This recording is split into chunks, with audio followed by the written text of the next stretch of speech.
Konnichiwa. Hey there, this is Ken. In this episode, we explore Nikko, a most scenic area of Tochigi, Japan. There's a saying about Nikko which goes, Nikko mizu shite, kekko toyu koto nakare. Roughly means, you don't know beautiful till you've seen Nikko. As to whether that's true, all I can say is that even my amateurish pictures will more than suffice to attest to that. We first journey through Shōyō-gū, a garden from the Edo period, then Tōshō-gū, the shrine of the shogun Tokugawa Ieyasu, followed by a visit to an onsen ryokan or hot spring hotel.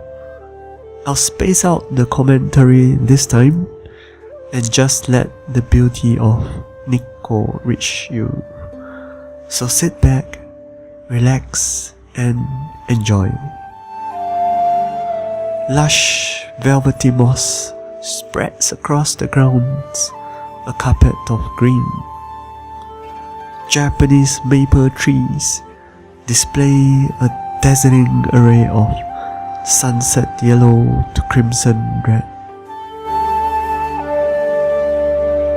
The simplistic bamboo structures you encounter every now and then serve only but to complement and further accentuate the true beauty of nature on display.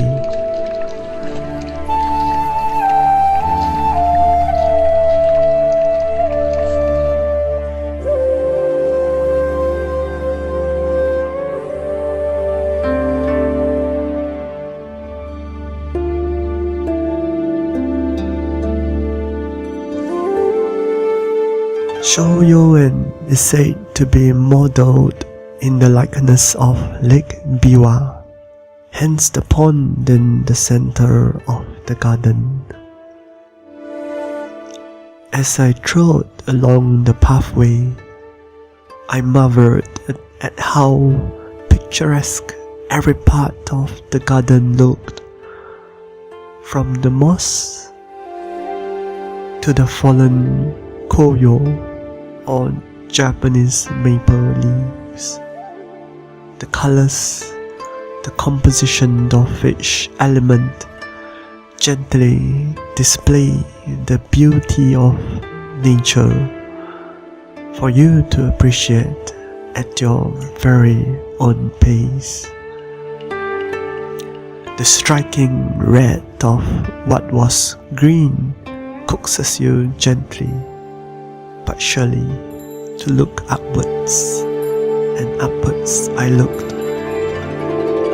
Promptly, my breath was taken away by the most mesmerizing, dazzling display of maple leaves blooming in their full autumn glory.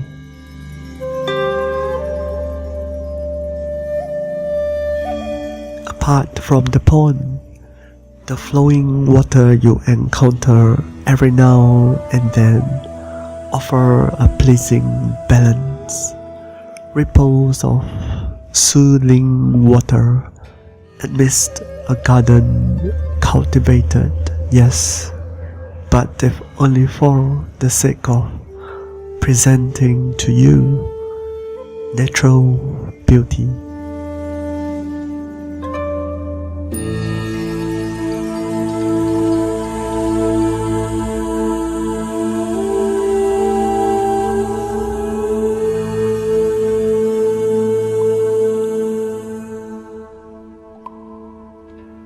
Making my way towards the edge of the pond, I was greeted by its residents, fish swimming leisurely in the clear, still waters. Gazing upon the still waters, I couldn't help but notice and marvel at the beautiful silhouette of the maple trees reflection, forming yet another dimension of calm and serenity.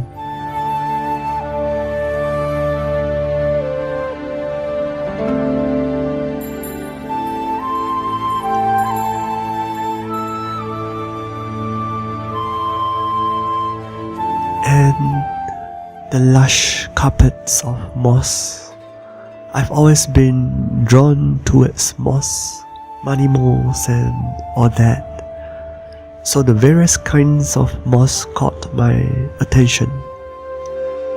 To me, the moss, the soil, the sand and of course the maple leaves, they come together forming the most aesthetically pleasing scapes. No matter which nook and cranny you look upon, each angle deserving attention in a Zen beauty kind of way.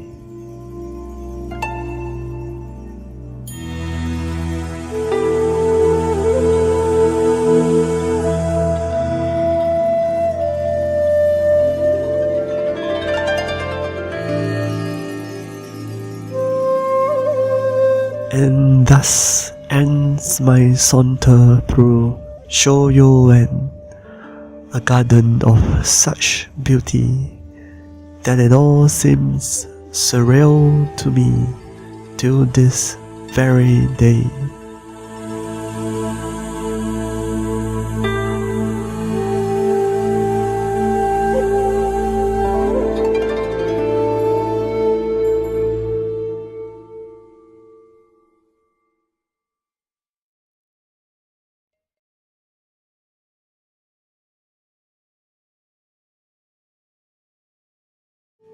After Shōyō, we went visiting Tōshō-gū, which is the mausoleum of Tokugawa Ieyasu, the first shogun of the Tokugawa shogunate of Japan.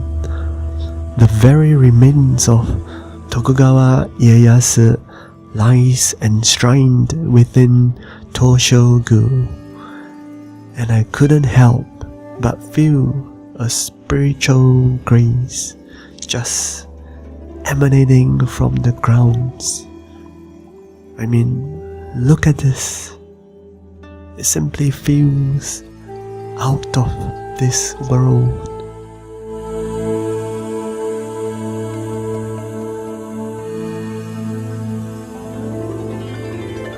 The trees themselves were so grand, somewhat solemn, reaching high up, straight into the sky. So tall, I could barely see where they aimed for. One cannot help but feel a sense of awe. For me, it really felt like a chosen place with an aura of multi-dimensional grace. Grace that is refined yet magnificent, all at the same time.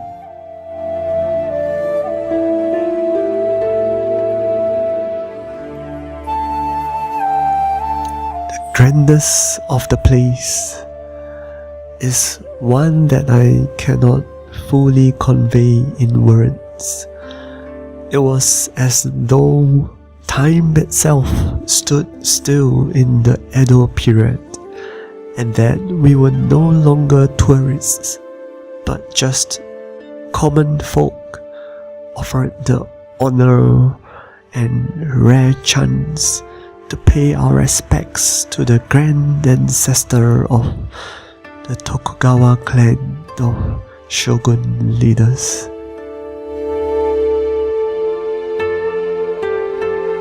And thus in great awe, I bade my leave from an unforgettable place of history.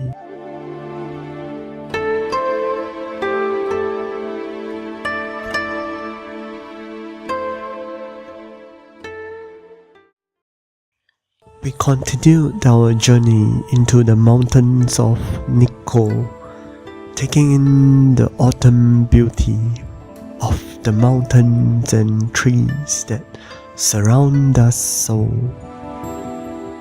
Traveling in the mountains took quite a bit of energy, so along the way we made a brief stop at the local Teuchi soba restaurant. Teuchi means handmade and soba is buckwheat, so Teuchi soba means handmade buckwheat noodles. We also got a side dish of kakiage, vegetables fritters, and boy were they good. Our soba orders came in a jiffy, and we had both the dry and soup versions. The buckwheat was fragrant, the soup full of flavor with bonito stock and mountain vegetables. A truly delightful meal high up in the mountains. After the wholesome meal, we made our way to Kounso, an onsen ryokan or traditional Japanese inn with hot spring facilities. It was my first visit to an onsen ryokan, and I liked the room's quiet decor, the quality green tea served, as well as the view it had of the mountains.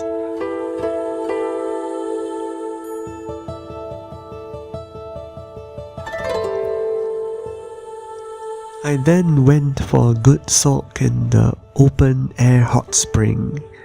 I can't film it, so here's the hot spring, and that was me in it. After the bath, we returned to our communal room. The attendant came in an instant, laying out our dishes right in the comfort of the living area. It was a full-course meal of the season's delicacies.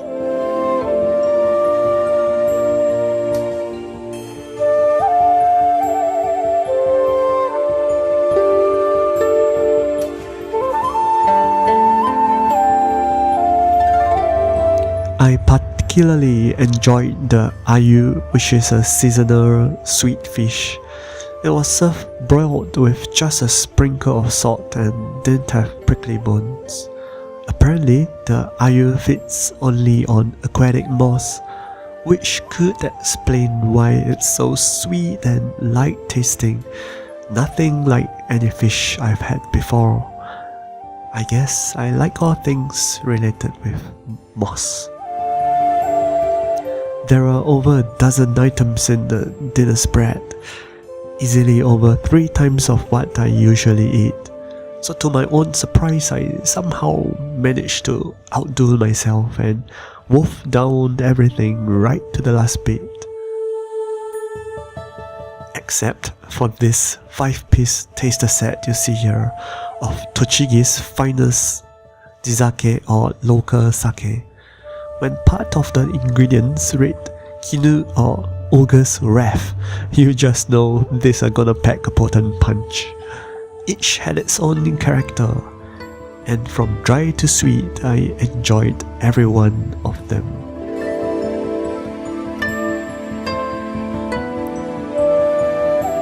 For dessert, we had matcha kanten. Matcha is fine powdered Japanese green tea, and kanten is a type of jelly. The chilled kanten went well with the white chewy mochi and kuromitsu or black molasses syrup. Washing it all down with some oolong cha, I watched some local TV. The level of cosplay is Japanese, and before long drifted into deep slumber.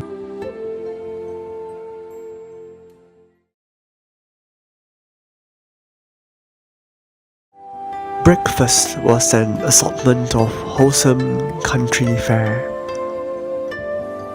Miso soup with rice, tsukemono or pickled vegetables, a pack of natto fermented soybean, onsen tamago with orange red yolk, shirasu white bait with grated daikon, then smoked ayu.